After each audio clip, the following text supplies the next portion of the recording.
अस्सलाम वालेकुम to all viewers. मैं हूं आपका host Yasir Wattoo, agriculture researcher. Welcome to Yasir Agrochemical. आज की नई वीडियो के साथ हाजिर हूं। आज की वीडियो का टॉपिक कोरे के हवाले से है। इस वीडियो में हम बात करेंगे कि कोरा पड़ता कैसे है, कोरे के नुकसान क्या हैं और कोरे से बचा कैसे जा सकता है। सबसे पहले हम बात करेंगे कि कोरा कैसे पड़ता है। सर्दियों की वो वाली रातें जब टेम्परेचर आपका माइनस सिफर पहुंच जाए या सिफर से माइनस में चला जाए, तो पौधों के ऊपर या पराल के ढेर के ऊपर या जो आपकी फसल है उसके ऊपर जो ऊपर नमी ओस पड़ी होती है, जिसे हम पंजाबी में त्रेल भी कहते हैं, जब टेम्परेचर माइनस में चला जाता है तो वो वाली त्रेल, वो वाली ओस जो है वो जम जाती है, जैसे आपकी फ्रिज में बर्फ जम जाती है। कोरा ना तो आपके ऊपर जो है, ना तो ऊपर से बर्फबारी होती है, ना उसकी बूंदें गिरती हैं। कोरा इस चीज़ को कहते हैं कि जब टेम्परेचर माइनस में चला जाता है तो जो फसलों के पत्तों के ऊपर, पराल के ढेर के ऊपर या आपकी पूरी ज़मीन पे जहाँ भी ओस त्रेल पड़ी होगी वो मुंजमद हो जाएगी, वो जम जाएगी। इस काम को जो है कोरा कहा जाता है। अब बात करते हैं कि कोरा फसलों को नुकसान क्या करता है और कैसे करता है। देखिए, जैसे हमारे जिस्म में ब्लड सर्कुलेट कर रहा होता है, बिल्कुल पौधे के अंदर भी जाइलम इस तरह का होता है। इस तरह के जो ब्लड होता है उसे हम जाइलम कहते हैं।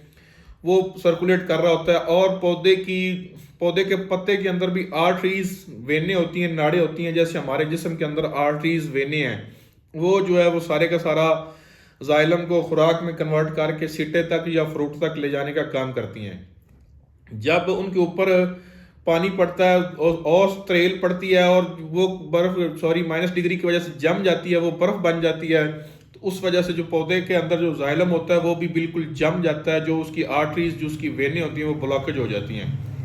मतलब कि खुराक का तरसील पौधे का वहीं रुक गया, पौधे की बढ़ोतरी रुक गई, पौधा स्ट्रेस में आ गया।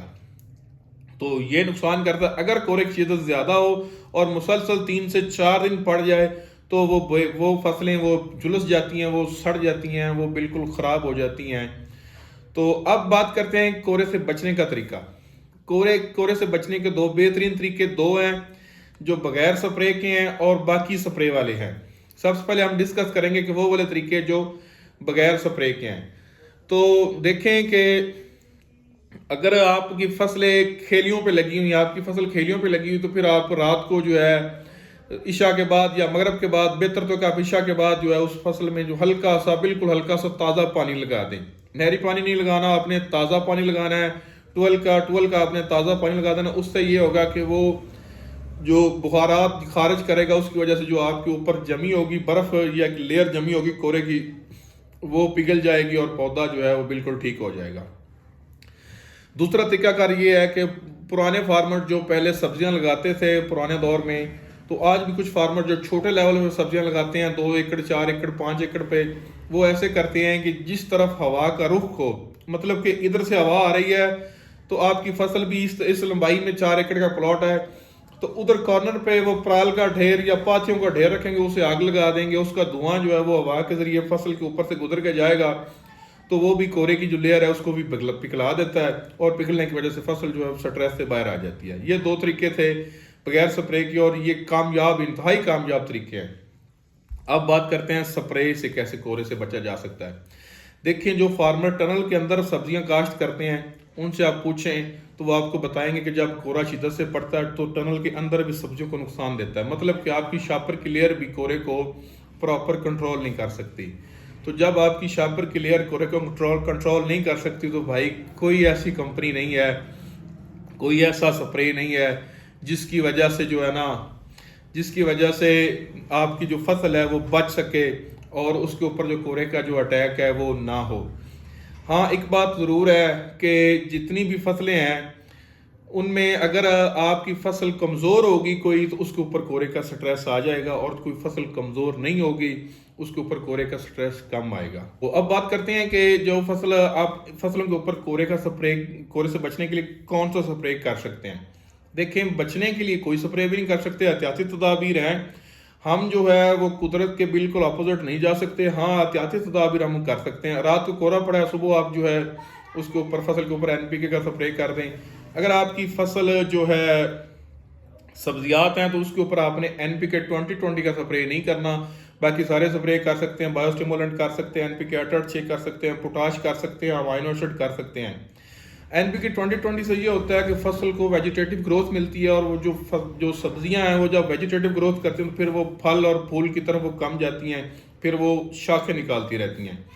अगर आपकी मकई है उसके ऊपर आप एनपीके 2020 का स्प्रे करें, अमाइनो एसिड का कर दें, बायोस्टिमुलेंट का कर दें। अगर बायोस्टिमुलेंट कर रहे हैं तो फिर आप 500 ml फी एकड़ करेंगे। अगर आप एनपीके 2020 कर रहे हैं तो फिर आप 500 ग्राम फी एकड़ करेंगे।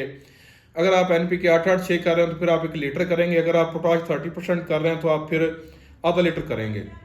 दूसरी बात ये ख्याल रखें कि जब कोरा पड़ रहा हो तो आपने फसल के ऊपर बुरान का स्प्रे हरगिज नहीं करना, चाहे वो 5% हो, चाहे वो 10% हो, चाहे वो 20% हो।